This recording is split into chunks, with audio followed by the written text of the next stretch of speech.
This is a story of how the world, or WorldBox here, came to be, and how the life on it wove in thousands of years until war tail tore it apart. It all started with a creature.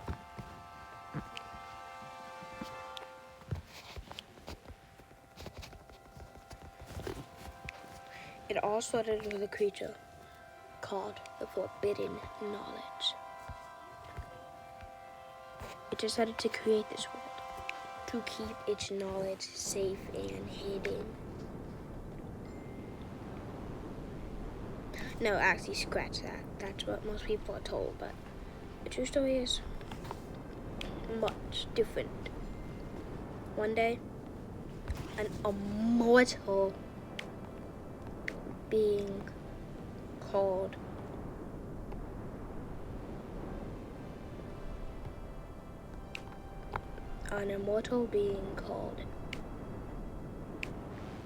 the Finger. An immortal being that couldn't be killed by normal means, called the great creator amongst the people left of this planet. Created the world. They let their hand to create vast lands.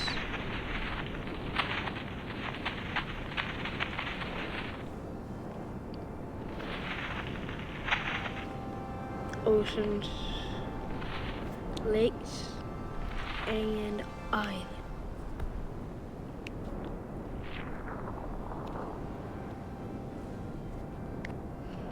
Rivers too. Rivers were also there. There was also rivers.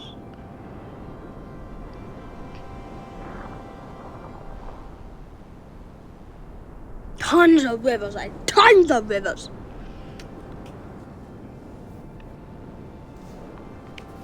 But he didn't expect it to hold much life. But one small seedling spread.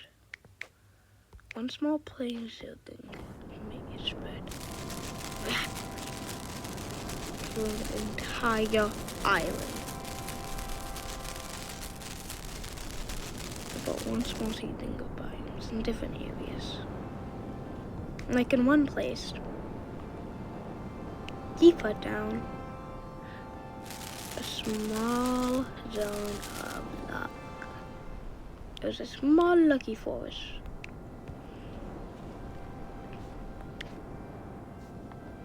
It wasn't big, but it was there.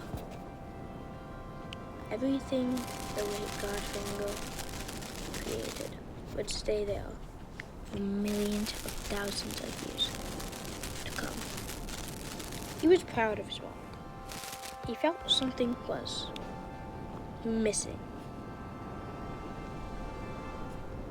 So he decided to create life on his dense jungles, vast plains, and vast lakes and rivers.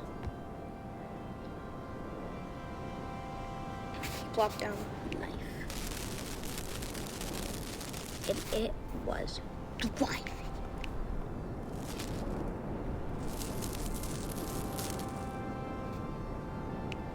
Trees grew. The land was lush. The celestial island was full. The jungle, into the bog, into the lucky was beautiful. The vast plains were extravagant. But the life that he created here wasn't enough for him. Well, it wasn't really enough for him. The life he created wanted more. And one day, a small pack of wolves gained sentience by unnatural a monolith had landed. You wanna know what it did to all creatures that surrounded it? It made them humanoid.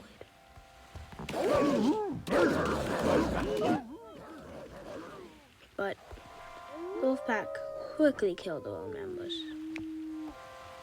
Another one was created, but it was quickly killed by its own pack. This monolith had something to do.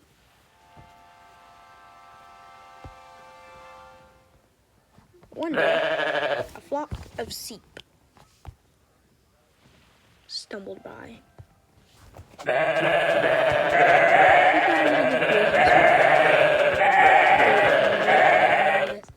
They had no care about it.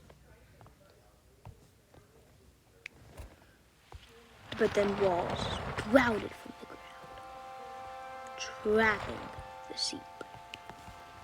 Because they didn't care. This was some premium grass they were getting.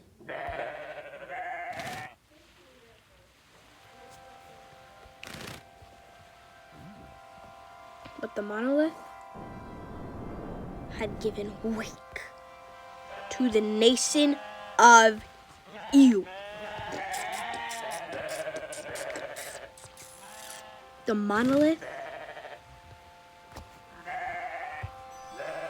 had given bugs sentience. Then they got cooked.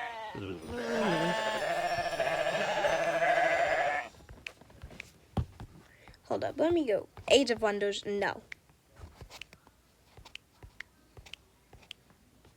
Speed 1, let me just pause ages. Go to Age of Hope. Okay, cool. The sheep gain sentience. And the nation of bugs was created.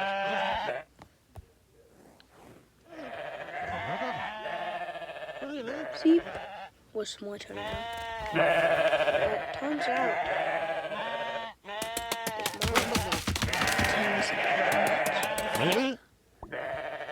making them humanoids. All across the world, sentient animals were appearing. 2 sentient nation of sheep. The monolith was destroyed, but the damage it caused would not go unforgotten.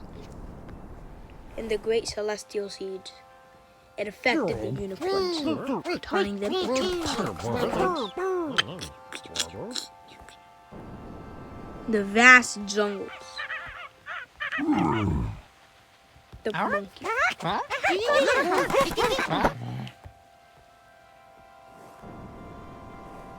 And the bot forest is lucky. And the lucky seeds.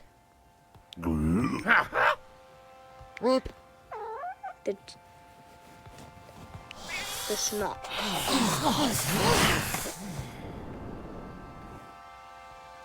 Calm forest. Out of the waters came make an easy. They're going to trust me. That's the napkins. But some animals had not fully advanced by the time the monolith got destroyed. So we had a few stragglers. The seals were given sentience, but they didn't have it long. They weren't near the monolith.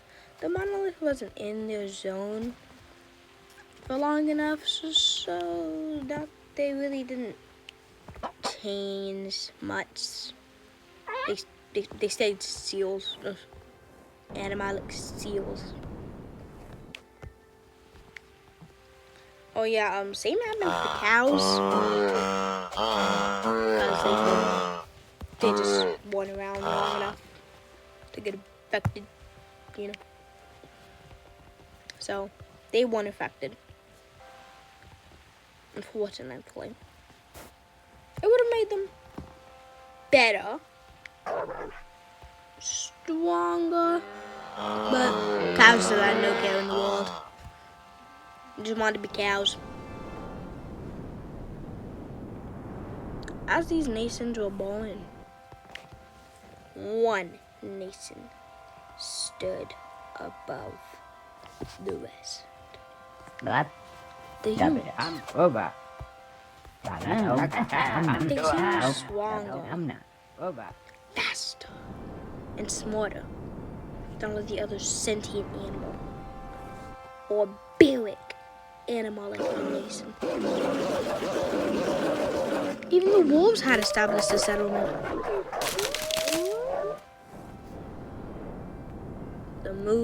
The cows. Then eventually the raccoons. Or tractors.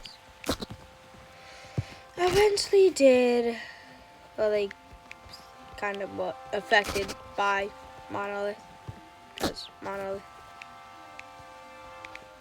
the monolith likes to affect people, okay? We don't choose who the monolith decides to affect. He just affects whoever he wants to affect. So the raccoons, they got sentience. And the world was at balance. The nations were living lives. Due to their sentience, they created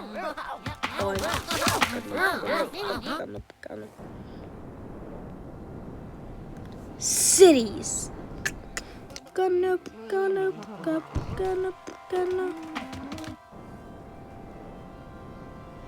And some of them even decided to go to war.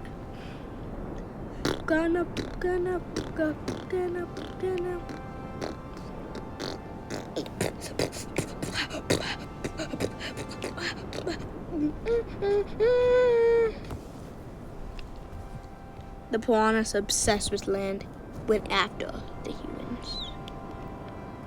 Stay tuned to find out what happens next time on planet Zotnaia.